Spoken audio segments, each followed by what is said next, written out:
All right, Grasshoppers, he is back. The one and only Mr. Tan, Mr. Stud Muffin, Mr. Trainer, Mark Puttenvink. He's got his own company, Patriot Training Systems.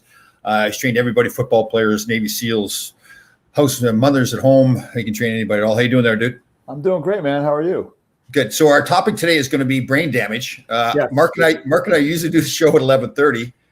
For whatever reason today, I thought we were doing noon, and I get on at 11:50 or 11:45, thinking, I have plenty of time and all this kind of stuff. And he sends me a text like at 11:26. I hadn't seen that we were missing the show. So again, that's the one advantage of being a former hockey player. You have multiple concussions. When you do something stupid like that, you got a built-in excuse. Exactly, 100%. Good. How was your weekend? Good. A little bit sore today. You know, we had another seminar yesterday for law enforcement. Oh. I did a lot of grappling. And everybody's like your size. So, yeah. But it was good. It was really good. We had a good turnout and just trying to get these guys home safe in one piece. And right. That's what we're working on. You know, you mentioned that before. I thought to myself, it sounds like you guys are going all out and he's doing this stuff. Like you're 100%. You're not holding back, right? Yeah. Apparently I was the belle of the ball 2 weeks ago because we had a scenario where they built a really small room, like the size of an elevator. Right. So one time you're wearing your kit with your handgun and the bad dude's supposed to try and get it from you. And then the second time you go through, you're the bad dude. So the second time I went through, I had my the guy grabbed my handgun and so forth and so on. And I framed him out and I got my right hand loose. Oh, that's right. And I really dug in a really good body shot and came over the top. And, they're still talking about it. I guess maybe it was the skinny old little shriveled up white guy that was able to take down a big dude. But it shows that if you have the mindset and you have a little bit of skill, and you can get it done. Yeah, that is true, right? I mean, take the attitude. A lot of people would say, "Well, he's too big for me. I can't take him on." Right? It's like training and know what you're doing. So, good deal. Okay, today we want to talk about supplements, right? Correct. Ooh, I like this subject. I like this subject a lot. Totally. I've gotten better at getting into the all natural stuff more like that. Like I really view the amino acids and the beta alanine and the citrulline and all that kind of stuff. Ooh. You don't have to buy all that store-bought stuff, right? With the crap in it. No, I think so. The supplement industry is a multi-billion-dollar industry. So it's predicated upon the fact of selling false dreams. If you open up a magazine, even on television, but more often on magazine or on Facebook or Instagram, they're always promoting supplements, and that's cool. I mean, some of them work, some of them don't, but the majority of the people, I'm not going to make a blanket statement, a gross generalization, but majority of the models are using steroids. So they'll say, hey, we have this natural testosterone boosting, yada, yada, yada. And, they show a guy who's obviously on the juice, and it's caveat emptor, it's buyer beware. So you got to kind of be smart enough to look at the photo and say, well, it's pretty clear to see. But sorry, Mark to interrupt, but that industry is not regulated either, right? No. So the FDA says that as long as you don't make a specific claim. So in other words, if you word it, it may increase your testosterone as opposed to it will increase your testosterone. So if you're not making a medical claim and you put it on a label somewhere with an asterisk, you're pretty much clear to go, good to go. And the problem is that, and I think we've talked about this in the past, that since it's not FDA regulated, when you're buying product, is it 3 milligrams? Is it 0 milligrams? Is it 15 milligrams? You just don't know. And then, the one thing I would suggest everybody be very wary of, if you look at a label and they spell out a few ingredients, but then they have this thing that they call proprietary blend, which means it's their special sauce. Yeah. And they may list ingredients, but they won't list the amount. So I'd be very leery of something like that. And I think if like what you're doing and you're just buying straight product, in other words, you're buying L-citrulline, you're buying an amino acid, those are pretty clear cut. Yeah. And if you go with a good manufacturer, you're going to be safe. You're going to, if it says 3 milligrams, you're probably getting 3 milligrams. Yeah, definitely. Yeah, and I think that's the best thing. Like these things are tasteless. I put them in the water. So you may get a little bit of a chalky taste or whatever, but you get the health out of it too. So let's go back. The testosterone is interesting to me. So just so everybody understands, as you get older, you have a naturally producing body. Your body naturally produces testosterone, right? And as you get older, your body producing less and less testosterone, and that will cause aging, a lot of disease. So now a lot of people will try to boost that. So people, and you can still do it legally. You can go to a doctor and get testosterone prescribed for you that you inject into your body. So here's a couple of questions though. If you start that process of putting testosterone artificially into your body, which again can be legally done with doctor monitoring your bloods and everything, does your body then even more stop to make testosterone because it senses they don't need to make testosterone anymore? Right. So what happens is if you go to a doctor, a legitimate doctor, and they do blood work. In fact, I'm having some drawn tomorrow. I have a physical today at 2.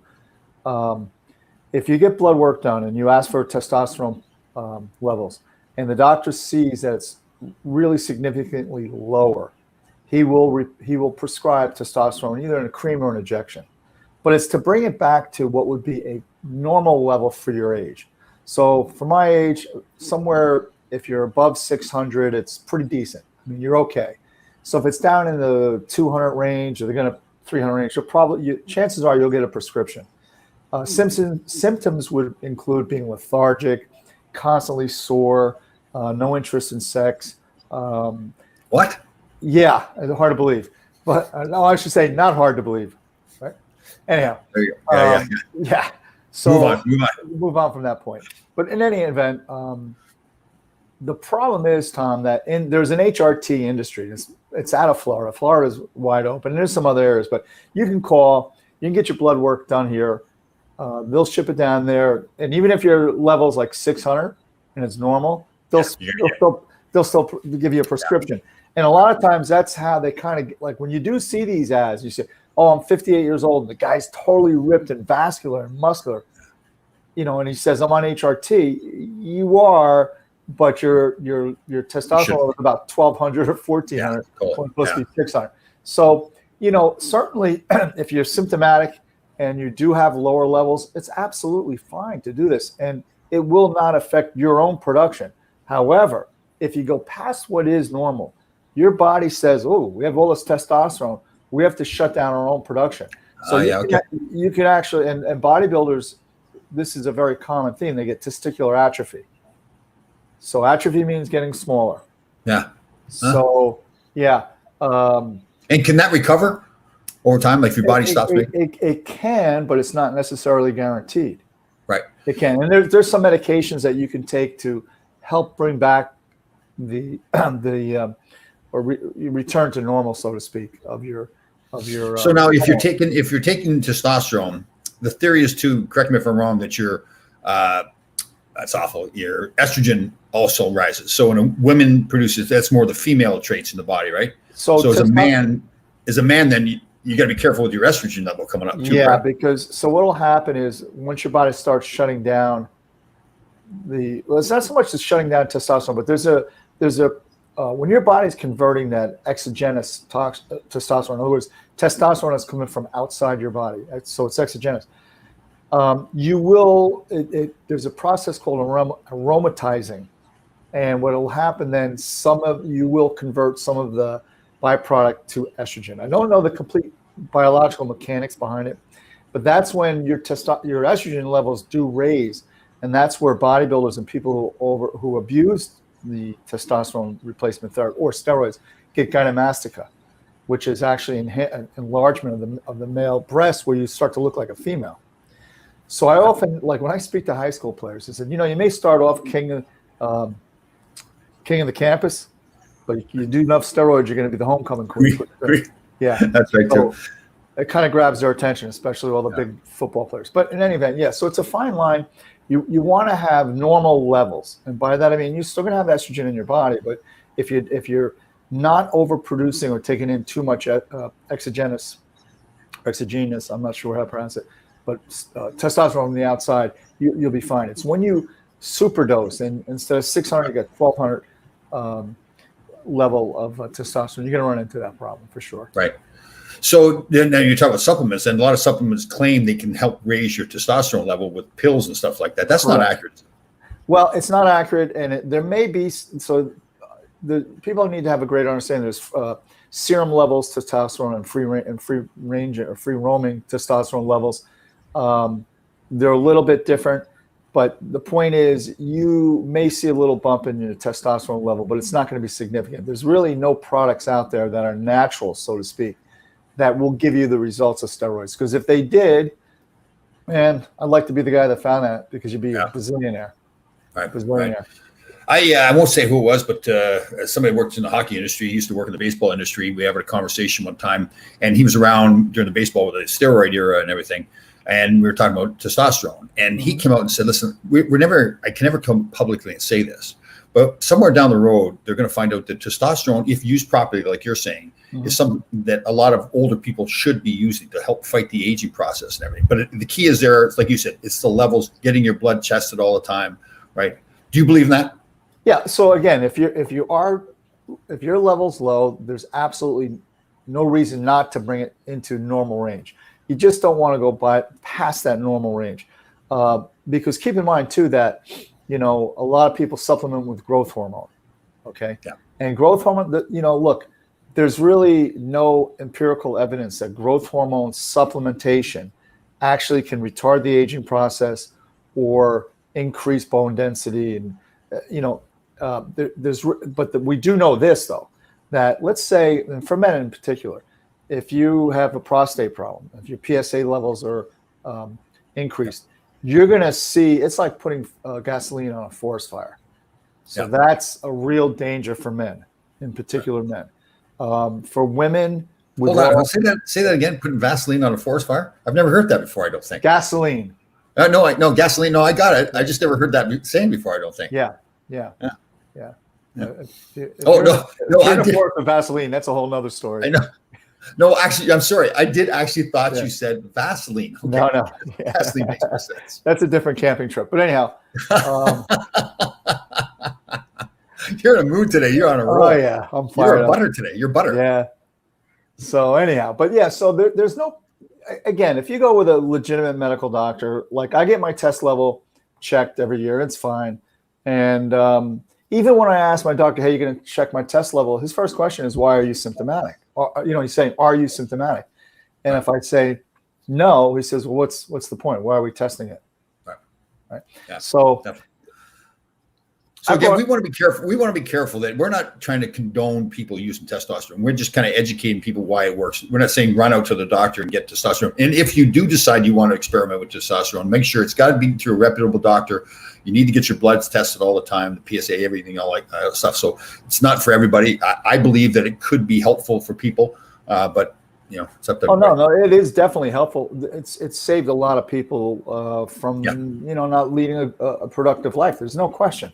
Again, it gets back to let's make sure we stay within that normal range, because there are very bad side effects to it. Yeah, totally. Cardiovascular system in particular. And I'm with you on the human growth hormone. Listen, I think it works. From what I've talked to people about it, the problem is it is a human growth hormone. Right. So it everything in your body, it makes it grow, including the tumors and all the cancer and all that kinds of stuff. So if you've got an issue, I don't condone that at all. Not to get off the steroid and the growth hormone track, but there's more. If you go online, I read something a while back, about a week ago.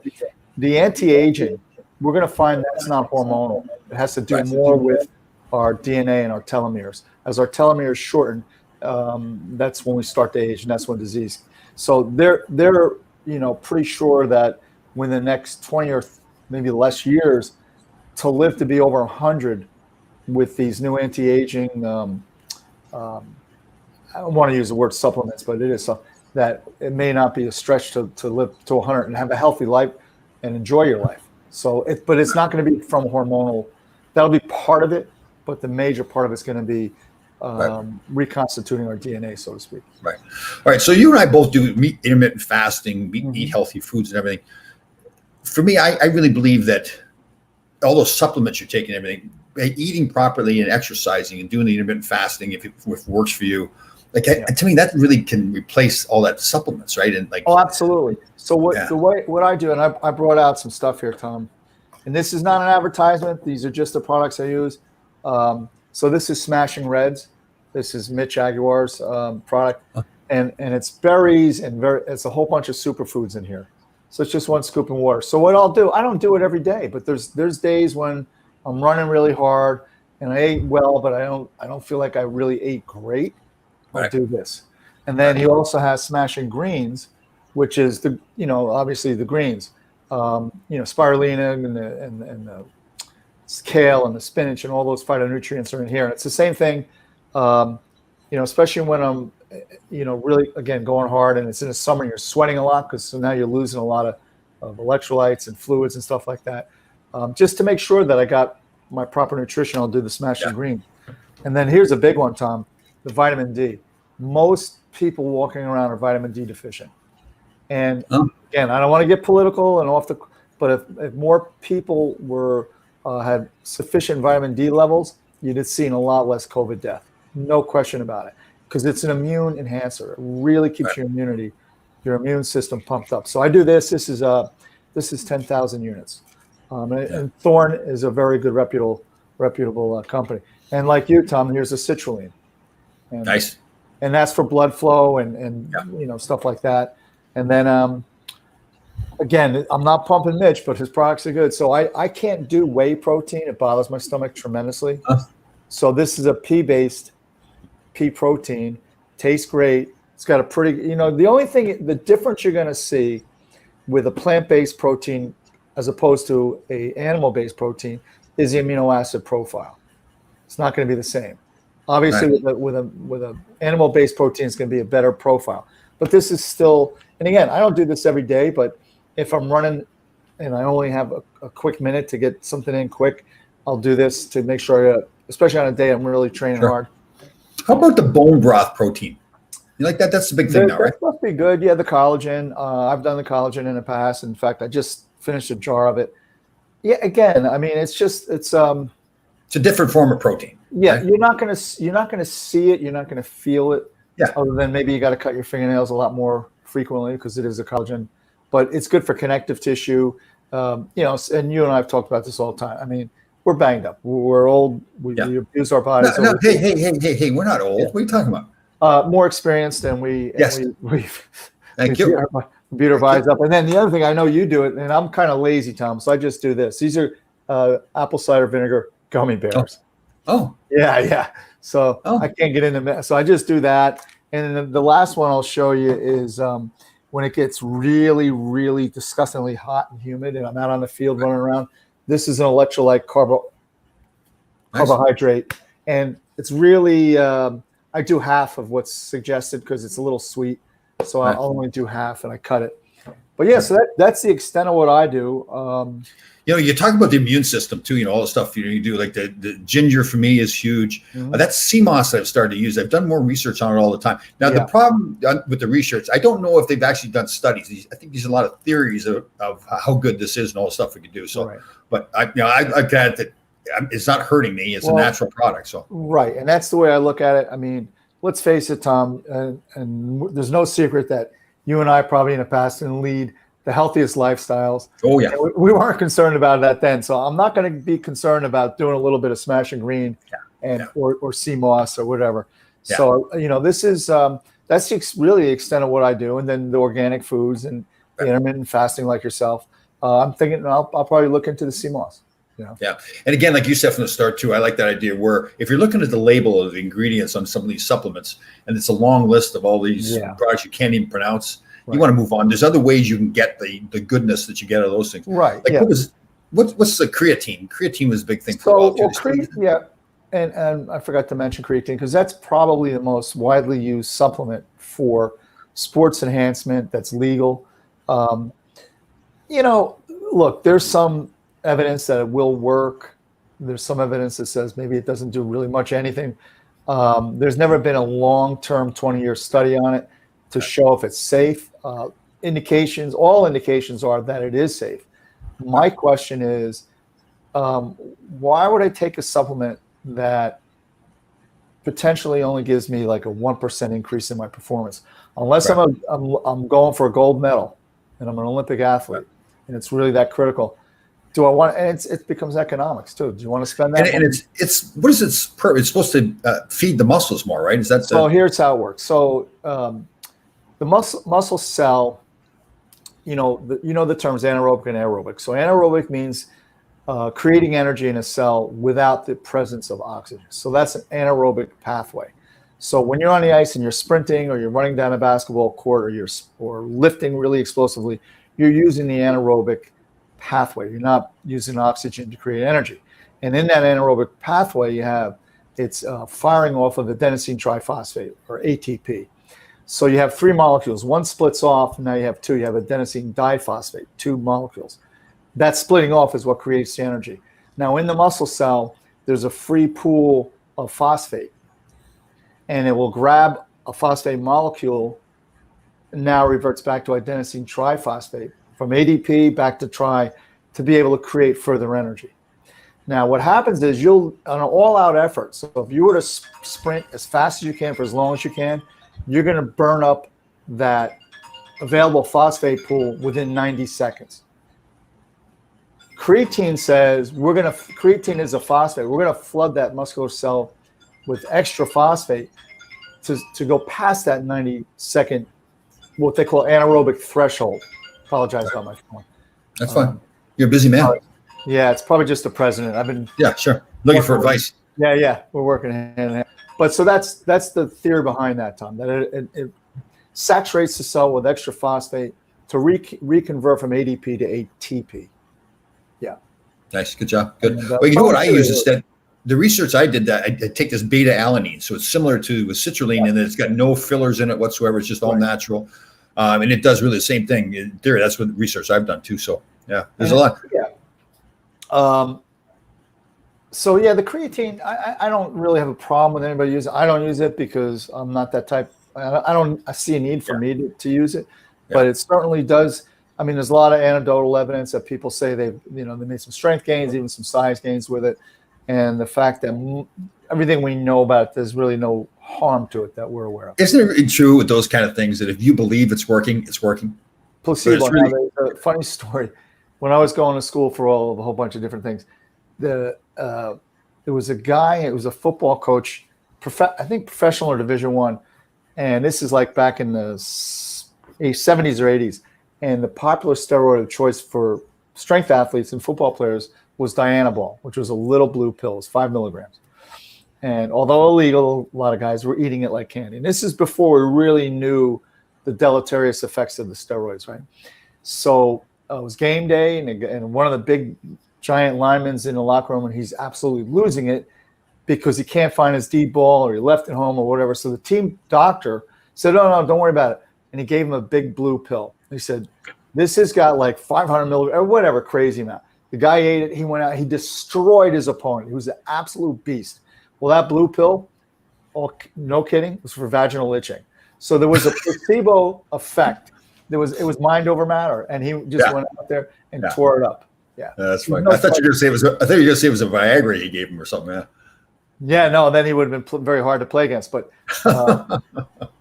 yeah, so it shows you that there certainly is mind over matter, and this is something you and I always touch on on a serious note is the mindset, and true grit and the whole bit. I mean, it just plays into that, and it's really important. People to me, if you're relying on these supplements, I feel like you're almost weakening yourself. Like Absolutely. You should be relying on your mind and your heart and body and everything, right? Yeah.